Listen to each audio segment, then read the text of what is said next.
Hi, I'm John Green. This is Crash Course U.S. History, and today we come at last to the Civil War, the conflict that in many ways created a nation. So here's what you won't be getting today. We will not be describing battles and tactics. If that's your bag, might I suggest Ken Burns, or if you prefer books, like 1,000 authors, my favorites being James McPherson and Shelby Foote. And number two, we won't be bashing and or praising Abraham Lincoln very much, although we do have multiple Lincolns here because we've heard that's good for ratings. I mean, to watch or read certain accounts, you would think that the Civil War was a lengthy chess game played by Abraham Lincoln against his cunning opponent, Abraham Lincoln. But of course, there were other people involved. We are going to quote a fair bit of Lincoln, though, because, you know, that won Tony Kushner an Academy Award nomination. Three, we won't be claiming that the Civil War was somehow secretly about something other than slavery, because that is just so early 20th century. And number four, there will not be a lot of jokes today, because ha ha ha ha, 700,000 people died. Mr. Green, actually only 680,000 people died. Yeah, it depends on how you count, you sniveling little ghoul, but recent estimates are between 680,000 and 800,000 total casualties, deadlier for Americans than the American Revolution, World War I, World War II, and Vietnam combined.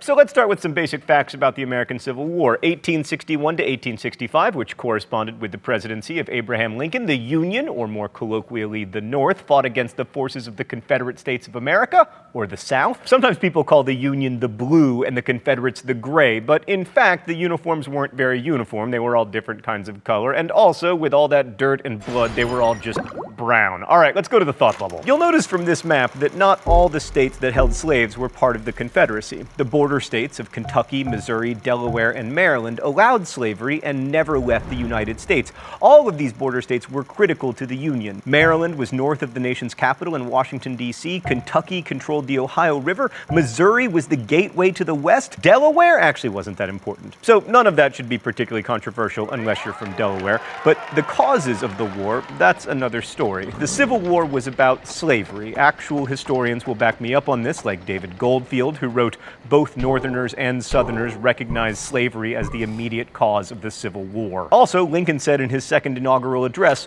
1/8 of the whole population were colored slaves, not distributed generally over the Union, but localized in the southern part of it. These slaves constituted a peculiar and powerful interest.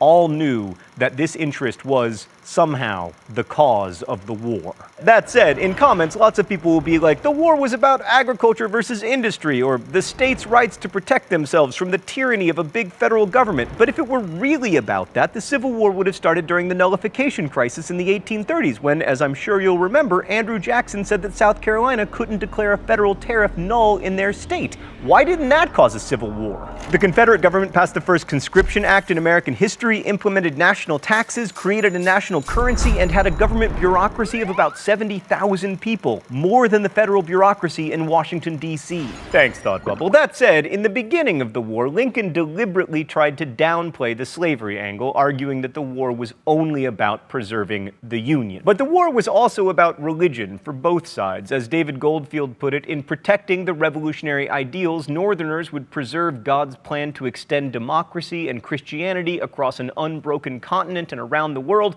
Southerners welcomed a war to create a nation more perfect in its fealty to God than the one that they had left. But it's also important to remember that regular soldiers often had more prosaic reasons for going off to fight, as you will eventually learn when you are forced to read The Red Badge of Courage. Goldfield tells the story of one Alabamian who enlisted only after his girlfriend mailed him a dress and told him he should start wearing it if he wasn't willing to fight. And for Northerners, union, religion, and an end to slavery mixed together to form a potent rationale for war. It's summed up nicely by Julia Ward Howe's words to the song that would become famous as the battle hymn of the Republic. As he died to make men holy, let us die to make men free.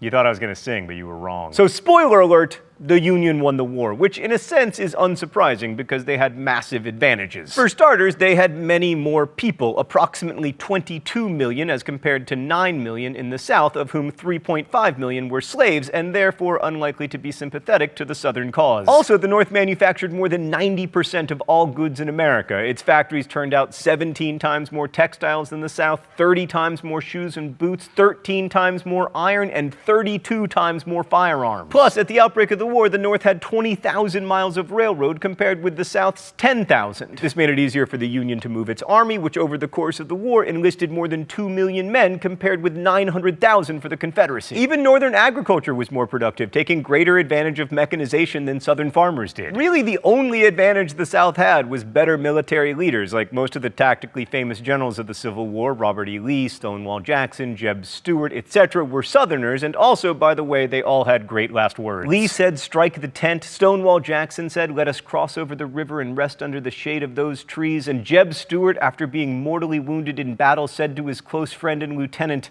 "Honey bun, how do I look in the face?" Famous Union General Ulysses S. Grant's last word was water, which isn't nearly so good, but he said that last word after having survived the war and getting to be like President of the United States and stuff. Right, but anyway, this all raises an interesting question. Was the result of the war a foregone conclusion? The Confederacy had to create a nation from scratch and build national unity among people who were committed to the autonomy of their individual home states, so that's a problem. And then there was the issue of overcoming class conflicts, especially when the ruling class was often exempted from actually fighting in the war. But when you put aside all that nation-building stuff and just focus on the actual fighting of the war, the question of the Union's inevitable win becomes much trickier. Some have argued that all the Confederacy really needed to do was outlast the Northern efforts to bring them back into the Union, like Washington had to do against the British. And the idea was that this war of attrition would eventually wear down Northern resolve. But there were two problems with this theory. First, the North had such superiority in its resources that it would take a long time to wear down. Secondly, fighting a war of attrition would be costly to the South as well, and their resources would be depleted long before the North's. Oh, it's time for the mystery document?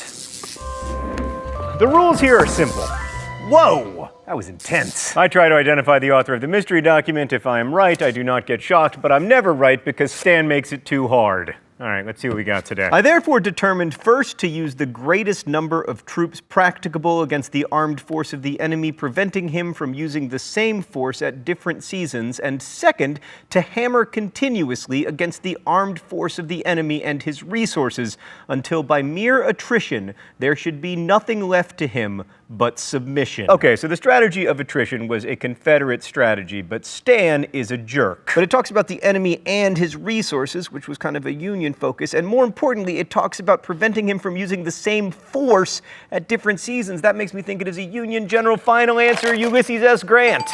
Yo-ho! How do you like them apples? Grant was different from previous Union generals in that he was willing to sustain enormous casualties in pursuit of his goal to wear down the South. Because of this, Grant was often branded a butcher, like he was willing to weather incredible losses, including the 52,000 men, 41% of his army, who were injured or killed at the battles of the Wilderness and Cold Harbor. But his grim determination not just to defeat, but to destroy his opponent is what made Grant one of the first truly modern generals, and also the most successful leader the Union found. So Grant's brutal strategy, coupled with the vast superiority in Northern resources, suggests that the outcome of the Civil War really was inevitable, but it also points to some of the reasons to be cautious about that conclusion. First off, it took 3 years before the Union actually fully adopted Grant's strategy, and between 1861 and 1864, it was possible that Southern victories would eventually force the Union to give in. I mean, the Union lost a lot of battles in the first 2 years, largely due to ineffective generaling, and nothing saps a nation's motivation for war like losing. Now, some argue that the North had superior motivation to prosecute the war because they had God on their side and they were against slavery, but that's also pretty problematic. I mean, for many men who joined the Federal Army, a war to end slavery had very little appeal, especially poor enlistees who might be afraid that newly freed slaves would compete with them for jobs. Also, while we are correct in considering slavery unjust, Southerners who took up arms for the Confederacy saw themselves as engaged in a fight for their own freedom rather than a fight to protect slavery. The truth is, when it comes to fighting, motivation is a very tricky business, and I'm most comfortable agreeing with James McPherson, who argued that motivation waxes and wanes with victory,